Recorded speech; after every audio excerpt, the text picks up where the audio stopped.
Diving into DIY car maintenance can be rewarding and save you money, but knowing where to draw the line between DIY and professional help is key to keeping your car running smoothly. Start with the basics. Changing your air filters is a simple task that can improve air quality and fuel efficiency. Similarly, replacing wiper blades is straightforward and ensures clear visibility during those rainy drives. Regular oil changes are essential for your car's health.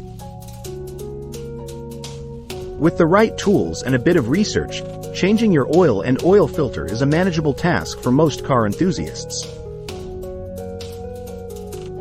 Just make sure to dispose of the old oil responsibly.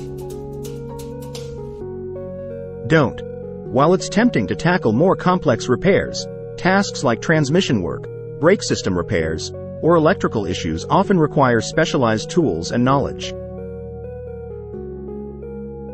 Incorrect handling could not only worsen the problem but also put your safety at risk.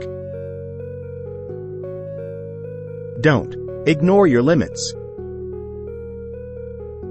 If a maintenance task requires lifting your car or handling heavy machinery, consider the risks. Professional mechanics have the necessary equipment to do these jobs safely. Remember, regular maintenance checks like inspecting your tires, checking fluid levels, and keeping your car clean are all within the DIY realm. But when it comes to the intricate systems that keep your car running, there's no substitute for professional expertise. Stay curious, stay cautious, and when in doubt, consult with a professional to keep your car in top condition.